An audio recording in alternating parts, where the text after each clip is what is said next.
Yeah? Thank you so much for this. Thank you for the story and the license Yeah, to Rabbi, what do expand you on say? it. I like also the questions. You don't have to answer. And it's supposed to be class. No, you have to ask. Nothing to do with it. Yeah.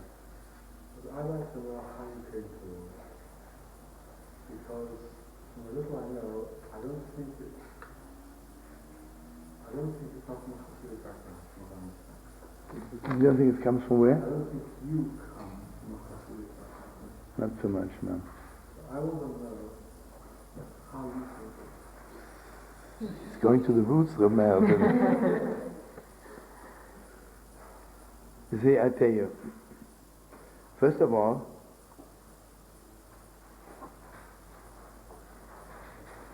okay, I tell you the whole story, yeah? I'll make it short as short as I can. Make it long as I can, okay. You know my elder Zed, right? Lived in Izhbitza. And he was a chassid of the Meir Shaliach. You know, the Rabbi we are learning from my main man, who lived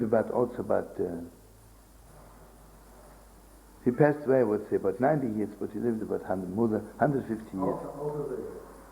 I'll tell you what. My Zayda, yeah. So, the Zayda of my Zayda. That's pretty long. Yeah. And, okay, he lived in Izhbitza, and he, Mamish, had nothing to eat. And then he heard that they're looking for a rabbi in Germany. Today it's called Lübeck, but at that time it was called Meusling. It's a city half hour away, 45 minutes from Hamburg, right on the ocean. Beautiful city. And at that time the Jews lived in a ghetto, and you have to looking for a rabbi. You know that say in Israel they think everybody in America has gold in his pockets, right? So in those days in Poland they said, oh, Jews in Germany. Wow, they're very rich, right? So he's coming to Meusling, and he sees there more food than the Jews in Poland. And as little as he had to eat in Poland, he has even less to eat it. But he was ashamed to go back, you know. So he stayed. And he had, yeah. The thing is, he's not my Zayd on my father's side. I mean on my father's side, but on my father's mother's side. So here comes the sad part. I don't want to say anything bad about my Zayda, but this is what was bugging me all the time. He had two daughters, and he never told them one Torah. For the very Zisayid, the Heilige Yid, he didn't give anything over to his daughters. Daughters. Yeah. Heartbreaking. Okay. So, then one of his daughters married, and then the daughter of this one married Shlomo Carlebach, and so on. I bought the Meir Shaliach when I was in Lakewood. I would say, let's say around 1950, right? Why?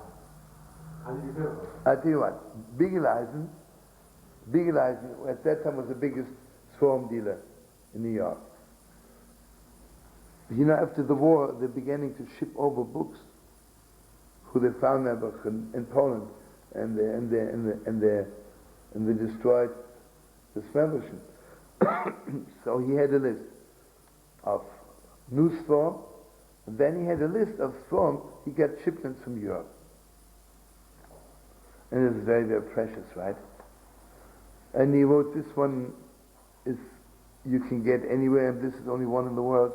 You know, I get in the list it says Meir Shaliach from Rabbi of Izhbitza, and he says there's only one or two more swarm like this left in the world, and it's $100. In those days, around the $100 was a lot of money. I don't know why. I just took me a few years to pay off, but I ordered it. Struck me. And then I looked at it, it didn't make sense to me. So I should have sent it back, because I don't understand it. Somehow my heart didn't let me. Then I came home again, I was in Lakewood, I said to my father, You know, I bought this Sefer Me'er Shaliach, and I should send it back, but just my heart doesn't let me. This was the first time I even heard that my Zayde was a chassid of the Me'er Shaliach. So I said to my father, it's unbelievable, you know, so I better keep it. It's the Rebbe of my great-great-grandfather. But he says, how come you never told me anything about it? He says, because he never told anything to his daughters. So they didn't say anything to their children. And you know what it is? It was, my brother and I, it struck us so deep. So he doesn't talk to his daughters. But what he's doing, he's not talking to his grandsons either, right? Because if you don't tell them stories, imagine if I would have first-hand report from Izhbitza, right? So anyway, this is one of the reasons, you know, I realize now that you get to open our mouth, you know. You better talk to your daughters, you know. Today, especially today, it's not a question of teaching. It's just saving your own neshama, your own life, the life of your family forever, and just, you know, keeping the light of all millions of Eden. Anyway, this is my connection to Izhbitza. But my connection to Lubavitch is 1936. The last Friedrich Lubavitch Rebbe, you know, he was in Siberia, and they beat him up so much that he came out. When he came out, he was paralyzed. Was not a sickness that he was paralyzed, but his nerves were completely exhausted. Completely exhausted. Heartbreaking. Anyway, there was this doctor in Vienna, and he said he had found a cure. So people came from the whole world, like energy for the nerves or the muscles. I'm sure maybe today, you know, the world is already more advanced. But then they didn't have it, never. He was there for a few weeks and nothing happened. So the present Rebbe, he was like the Gabba, and my father came with my brother and me to ask for a bracha. He walked into the Rebbe, you know the Rebbe. Not much a Rebbe, you know, something else. In Vienna, yeah. So the Rebbe he was sitting there, now he was paralyzed, he was sitting, me on this side, my brother on this side, and then he says, I bless you. He said in Yiddish, so, is it bleibt Siedische Jiden? Das ist kein Deutsche English. He says, be Siedische Jiden and don't become German little kids. You know? Can you say it again? He says, of Yiddish? No, he says, become Siedische Jiden and don't grow up like German little kids, you know. What even Orthodox Jewish kid, you know, knows a bit, woman a little bit.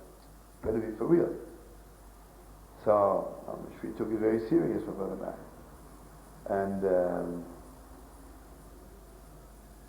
then he taught us two more things. He says, I want you to sleep in the telescope. Yeah.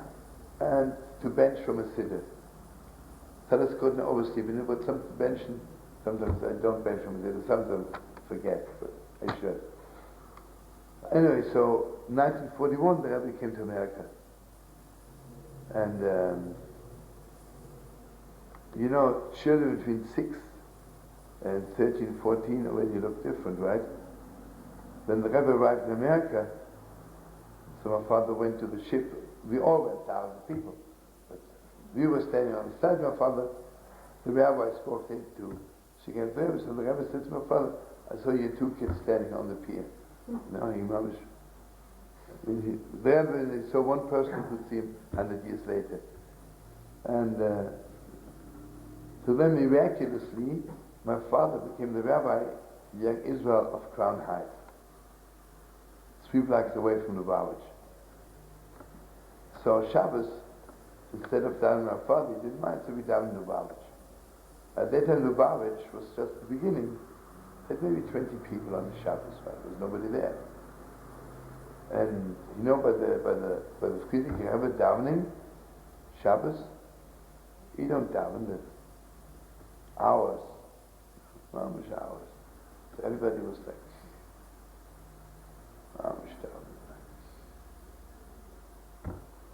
so this was the beginning of my humble training. So then my brother and I, we were so close to the Lubavitch. Then we went to Lakewood, and the Rabbi wanted very much that we should learn the Lubavitch. So my brother jumped and he went to the Lubavitch. And God will have to forgive me. You know, I'm learning in Lakewood, Rabbi Aaron, you know, who's the giant of all giants. And Lubavitch has a little broken yeshiva, 20 kids, and have a little yeshiva there, you know. I didn't want to, you know, tell you the truth. And my parents didn't want to, so I didn't go. So I stayed. So my brother is in Lubavitch, so he married Lubavitch, right, my sister-in-law. Her father is a cousin of the present Lubavitch Rabbi, so So, and in the meantime I was learning in Lakewood. But in Lakewood is the top yeshiva of the world still. When I was in that yeshiva, there were only 17. But it was like, see, Rabbi Aaron was the greatest Talmud scholar of the world. Right, Rabbi Rosen, am I right? There were only 17? 17 in my time. Bocher. Because he wanted Mamish the best. He didn't want just the yeshiva. Who is Rabbi Aaron? Aaron Kotler. Yeah, he came from Poland, from Klesk, Lithuania, Poland. And he was one of the greatest geniuses in the world. Someone met him, not a Jewish person, but a worldly person, professor. Spoke to him, he says, I could swear that he is 7 times Einstein. 7 times Einstein. I mean, his IQ must have been 500, you know. I mean, the way he was thinking, you know, what other people think in a year, he thought in a second, you know, like. It was awesome to talk to him. You open your mouth, and you say, and he knows really what you want to say, right?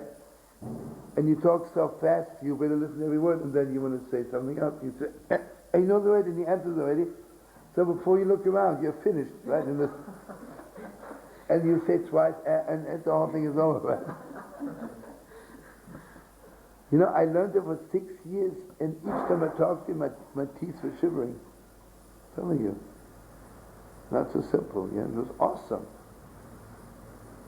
Anyway, I learned in Lakewood, and then I really learned a lot. Rabbi Aaron was like, you know, he was like, Mamash was a privilege from heaven. Not everybody was really privileged, like, to take over his learnings, you know, like, okay, I had the privilege, like, anyway, then the Frierdiker Rebbe passed away, and then the present Rebbe became the Rebbe. And I was always very close to him. Even when I was in Lakewood, he was always talking to me and everything. So when he became the Rebbe, the first day he called me in. And he says, I want to make this your business. He says, it's not praying too much. He says, you know, God gave you real talent to talk to people. What the world needs now, what young people need someone to talk to them. So I want you to go out and talk to young people. And I said to him, so what's going to be with my learning? Because for me learning was the most important. He says, forget about yourself. So when I walked out from there, it was like really a new person, mamish. You know? He gave me a different neshama. But I walked down the street before, I didn't care who was walking. So they were going, hey, maybe there's someone that they have to talk to, you know? So I would talk to people day and night, day and night, day and night. I would not, what? Everywhere. And, you know, today Lubavitch is big on college campuses. That time there was nothing, you know. I get a call from a girl from Columbia University. She says, would you be interested in teaching Chassidus at Columbia? I'm going into the Rebbe, and I said to the Rebbe, I had this call. You think we should do it? And the Rebbe says, you know, let me think about it. It's a delicate thing to go to teach Chassidus universities. I said to the Rebbe, you know, forgive me, but I'm going. You know, if she puts it in front of me, why shouldn't I go, you know? You know, today Lubavitch is there, everything, you know, this is, I don't want to break, it was the first major breakthrough.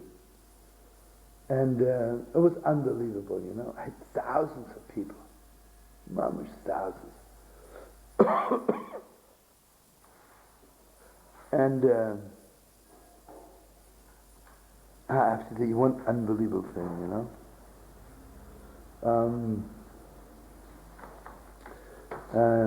This Columbia group was very, very strong. I was learning with them everything. But at that time I was only learning Lubavitch, you know. Okay, 2 million stories, but to make it very short. The saddest thing is, 2 things happened to me.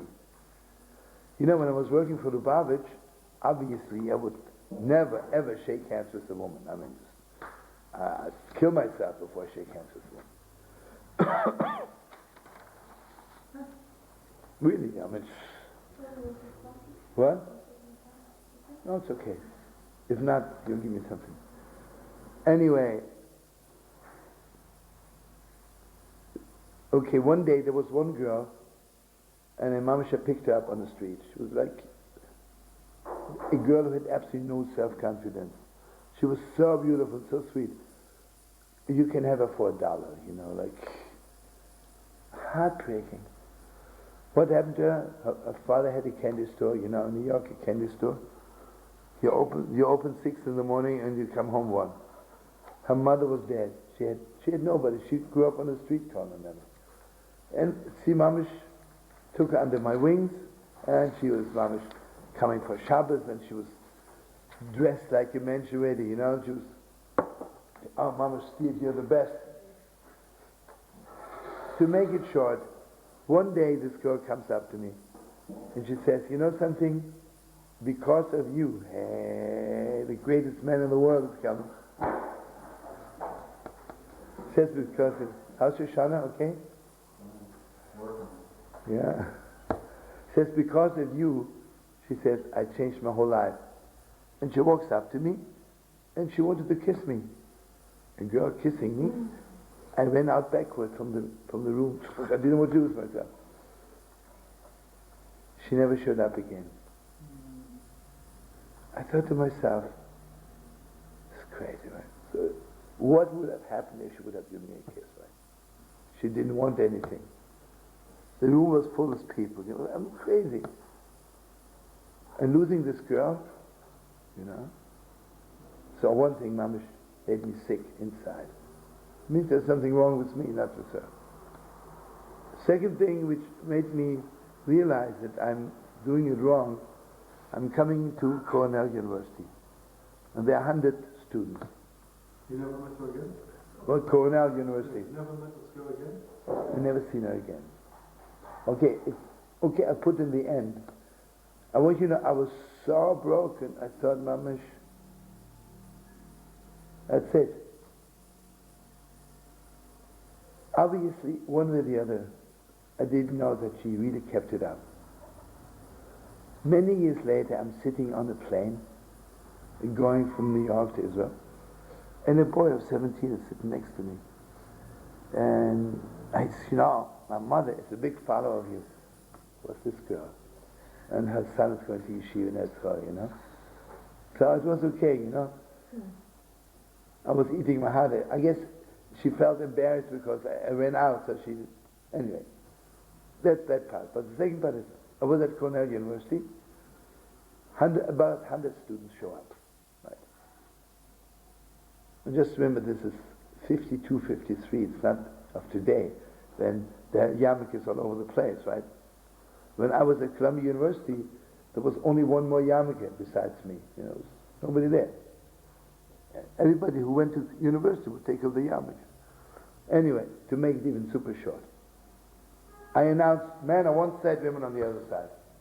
I look at their faces, I lost 90. I said, it's not for us, you know. Not for me. Then I announced, faithfully to Lubavitch, girls are not permitted to sing. I lost another 9, right? I am left, not with the best, This is one idiot who came by himself. Stupid. So I told the Rebbe both stories. And I said to the Rebbe, you know something? We are dealing, I said, if someone has a heart attack, you give him a manicure. You know, I mean, those kids, they know nothing about Yiddishkeit. So what am I doing? The first thing I tell them, the manicure, man on one side, women on the other side. After they're 10 years into Yiddishkeit, maybe it's important. Maybe I'm not judging it, but this is not the first thing you teach them. The first thing in the world is not teaching the girls women are not permitted to sing. Turn them off completely. So I said, I have to change my ways. You know, when I bring young people back to Yiddishkeit, I have to do it in a different way. And you know, the Rebbe, I don't know some of you, but the Rebbe, you know, the Rebbe sits behind his desk, was serious, you know. The Rebbe got up and Mamish was sitting by the window for a half hour. I could see Mamish is really like thinking very, very deep. He says, I cannot tell you what not to do, and I cannot tell you what to do, but if you want to do something on your own, be matzliach. So, we split a little bit. So the first few years I was still coming to him. I would send all my big fishes and herrings to Lubavitch, you know. But then I realized, you know, the more I was on my own, the more I realized that I have a different way of it. You know, it's crazy, you know, I don't want to say anything bad, but this is how it was. There was a big television show from Channel 13. And they invited Lubavitch to come. They invited Satna. Satna said we didn't go on television. Bobov said we don't go on television. Lubavitch said they are going on television, but they don't want to sit on the same table with me. Yeah. And then this must have been no. It was maybe 71, 72, you know. This was late, but I'm telling you. When you came out with the music and everything. Yeah. Anyway, so then the 9.5 mystic, what's his name, brother? Herbert Weiner. Yeah, and Arthur Waskow. But the Lubavitch said they should all sit on a different table. Maybe the Lubavitch would have had a little bit more menschish, but anyway, they didn't have themselves a table. Okay, it was, who cares, right? So, they're sitting on one table like here, and we, the rest, sitting on a table over there. But I could hear, so he's interviewed. You know, the interviewer has a mic in his hand. He talks 1 minute to Lubavitch, right? And he walks up to me, you know, things like that. I listen to Lubavitch. Sweet, you know, they talk about mitzvahs. I didn't hear one word about even loving another person. I didn't hear one word. I didn't hear one word about taking care of the world. Like it was, to do mitzvahs, yes, you have to do mitzvahs. Yeah, Mamash, you have to do mitzvahs, and you have to do mitzvahs, and you have to do mitzvahs.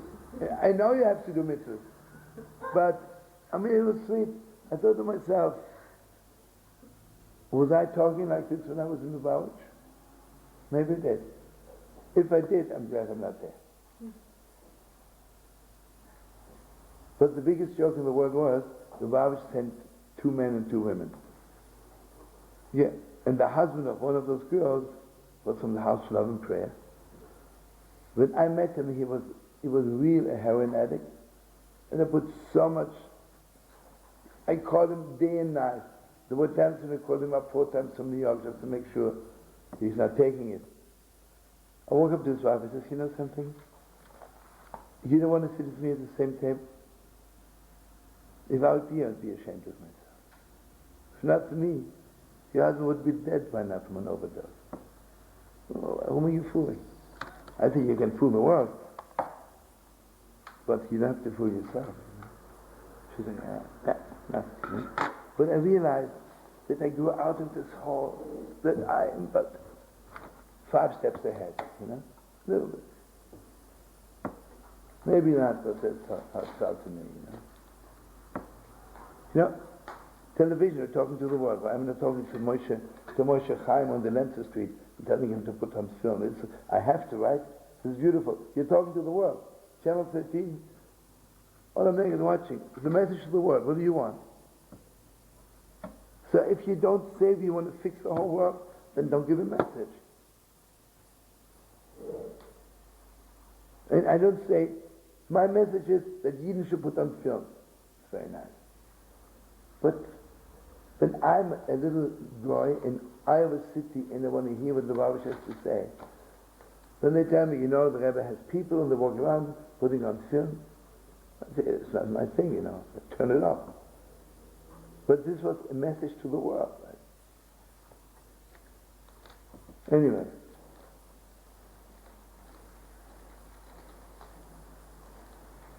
When I made the house of love and prayer, today Lubavitch has a lot of houses. Lubavitch is always like following me very, very closely behind me.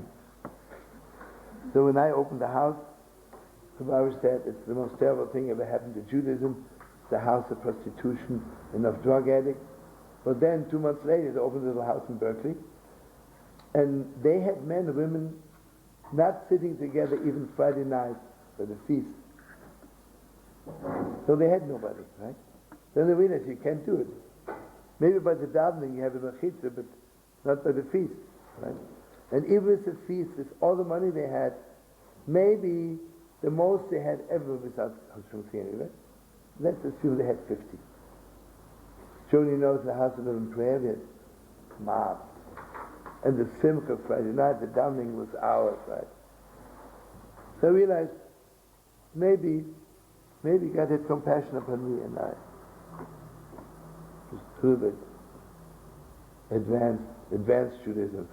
We never had a Shabbos that didn't last 2.5 days. Yeah, I know.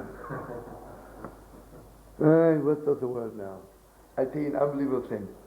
One time I came back from Paris, and at that time, not anymore, but at that time there was a non-stop TWA, Paris, San Francisco. And it's a very small plane, because it's flying very, very high. And you cannot even lean back, you just have to sit straight. Now it's already more advanced, but this was, this was maybe, I would say, 69. I'm taking this plane, and besides everything else, the plane was late. I was supposed to arrive Friday 1 o'clock. We arrived after 4. Before you look around, Shabbos. So, let's say half the way we could go in a taxi, the other half we had to walk. So, we paid the taxi off, hopefully that he'll deliver my stuff in the house. And the Chabad and I will sell the Chabad walking with me. Okay, I'm sitting for maybe, at that time, at least 12 hours like this, you could. Then you walk 2 hours. I'm arriving in the house at 8 o'clock Friday night. All those kids. I said to Aya, I'm just falling apart. I don't have an ounce of strength. So, Mamish, tonight, you got to daven fast. Okay, we daven. Then we sing Shalom Aleichem. I make Kiddush. And I turn to Aya, Aya Kupas was my top man. I say, Aya, what time is it?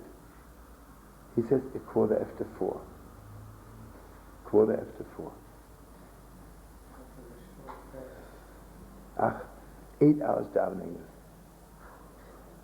It was something else, Awesome. But anyway, it was good days. But you see what it is. I mentioned it also. What I realized, Lubavitch is very beautiful, but maybe they are tough in doing things. But when it comes to reach, like we're learning last night, the roots, Breslov has something which nobody has. But Nachum Breslov was Shemta's grandson. And Izhbitza, Awesome. I don't know, Rabbi Rosa, if you're here.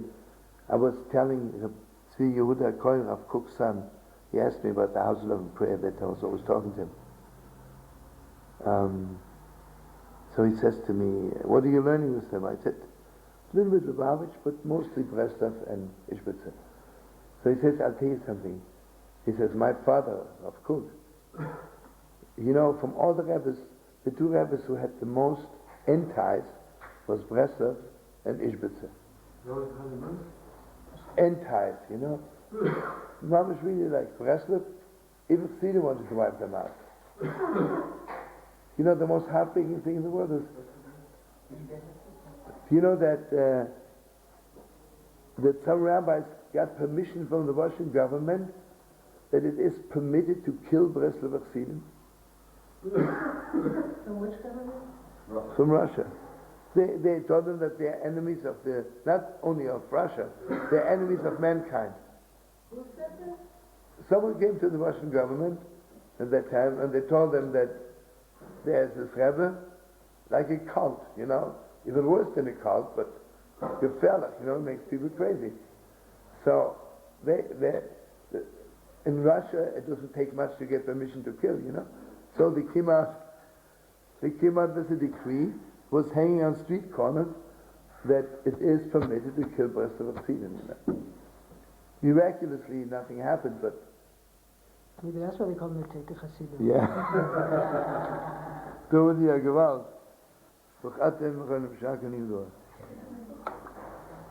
You're going, darling. To go back to work, I just wanted to see how it's Okay, I love you, darling. Hope I see you soon. I just have just one more question. Yeah.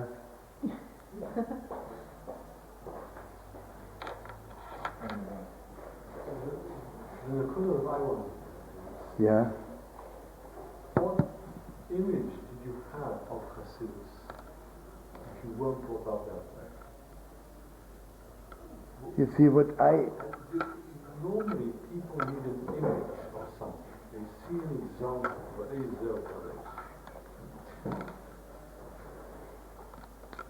I tell you. You see, You have to do some of this. yeah, I tell you. You see what it is? In reality, I saw very little in Chassidus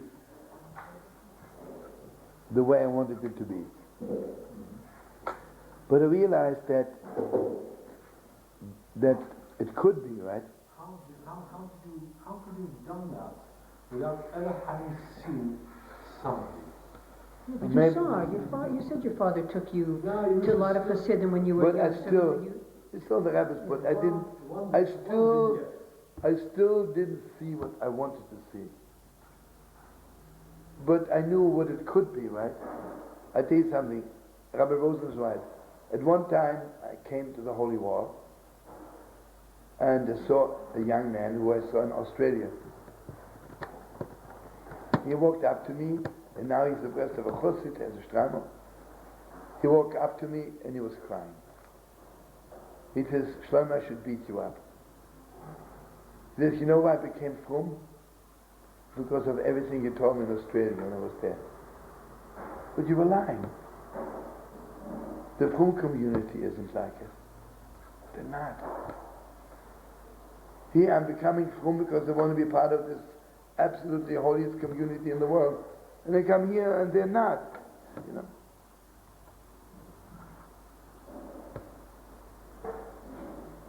You see, so what should I do? But I was giving over to the Chevra the way I hope it should be. Shlomo, Yeah? I think one of the things that all these people who feel this way need to realize is that if all of them would become the kind of people, That's it, yeah. and then they would make a community that was like the community they're looking for, and then other people could say, this, at least this part of the community it exists, it's real, it's what I'm looking for, or closer to it than something else. 100% right. You have no other way to. You have to keep your vision alive. And you have no choice. And imagine, I'll come to Australia, and then I will tell all the, hey. Mazel tov, darling.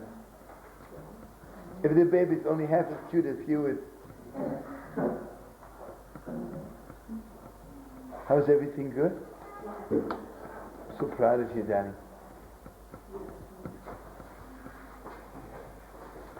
But you know, Rabbi Rosen, it must have been mamish. Schus overs. Maybe my Bobas and Mercedes prayed me out, you know.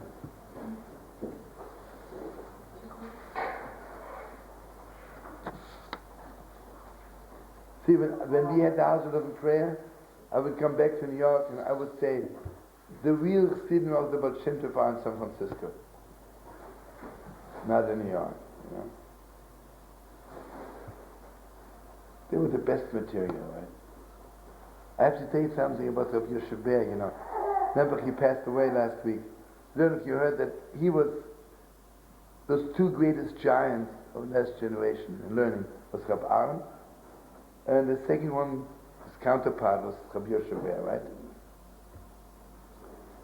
See, Rabbi Aaron was like this way. Was very, very deep, but this way, you know, connecting one thing to the other, and before you know it, it's like infinite. Rabbi Yosheber is only on the spot. Maybe she said Rabbi Yosheber is Rabbi Soloveitchik. I was just going to say that. Oh yeah. No, I didn't say, okay, I'm sorry. See me, I need you all the time. Rabbi Soloveitchik, he was a rabbi in Boston, he passed away 2 weeks ago. Anyway. And Rav Aaron is Rav Aaron Kotler. Rabbi Kotler, those two, you know.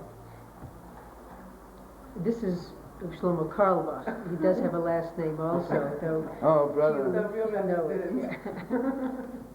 What I want to tell you is that when we were in the House of Love and Prayer, and I saw, see, if the Jewish community would have supported us, we could have saved a whole generation. No, you know, 68, 69 is when suddenly our Jewish young people became interested in other religions. We had the chance to move it, to do something unbelievable. We could have turned over the page. You know, I went to one of the big Rosh Yeshivas, I'm mentioning names. I told him, you know what, we need new yeshivas because thousands of kids are coming back to Yiddishkeit. You know what he said? He said, I've never heard a comedian like you. They didn't take you seriously. You know, anyway, let's forget it. What I want to tell you is that I went to Rabbi Yosheber. It was like a little bit of a chutzpah, but I said, Rabbi Yosheber, you are sitting here at Yeshiva University, and let's say you have in your class 200 for Smith and 200 kids. Let's say 20 are really gevalt, right? 180 very mediocre. And what they want of Yiddishkeit is very little. They don't have the mamish in the vision what they want of the world of Yiddishkeit. They're going to get smicha, get a position, knock off a speech, and live happily forever. It says in San Francisco, there are thousands of kids, the best kids. More talented, they are more talented at Toast than the whole yeshiva year they had. And he said, Rabbi Yosheber, how would it be to you if he could bring you to San Francisco? And I said, you know, the Bochum here, they think they know what you're saying, but they don't. There you'll have Chabra Mamish. They will Mamish learn and the whole time I'm telling this, I never forget that he was smiling the whole time. Going like this, you know. And then he said, you know, like, I'm asking him the impossible, right? I'm asking him for something which he knows he should, because he could change the world,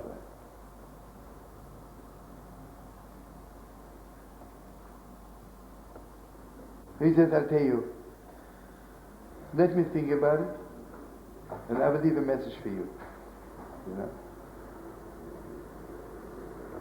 He said, if I want to talk to you, I'll leave a message for you. So that was it, you know. It was the last time I spoke to each other. 69. Long time. Who knows, right? What kind of material we had to make rabbis, you know. Fire kids. See, the world didn't have vessels for those kids. God had no vessels for them. All right. Okay, we got to do it again. Yeah? You need a niggun fast. Okay. You want to give me my guitar? Where's the guitar?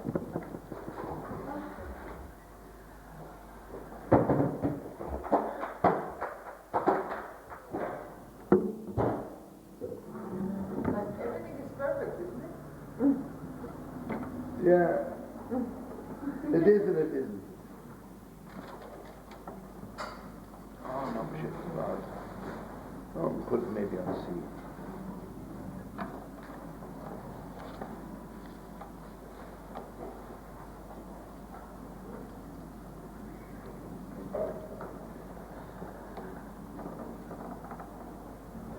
Shlomo, at that time, when I was there, Huh?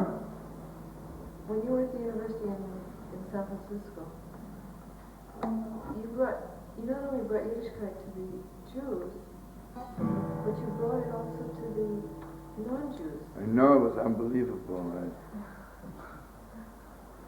I don't want to brag, but I'll tell you, I was the first night Hanukkah in Santa Cruz, 1968. And there were a few Jewish kids, and 80% non-Jewish kids, right?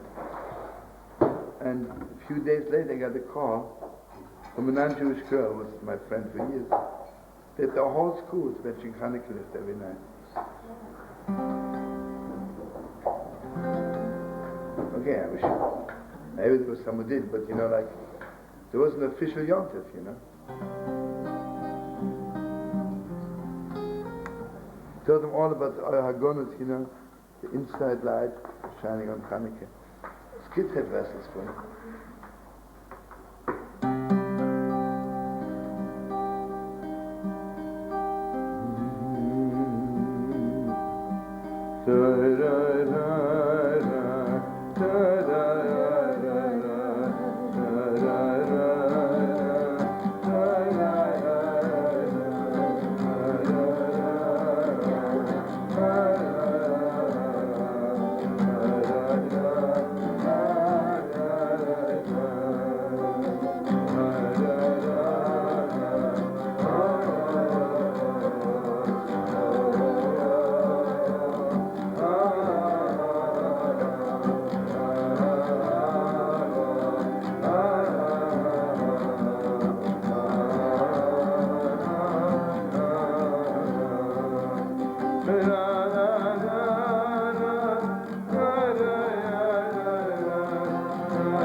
my voice really. I have some kind of a thing here from the throat. Let's see if it works. Doesn't work. The famous joke that the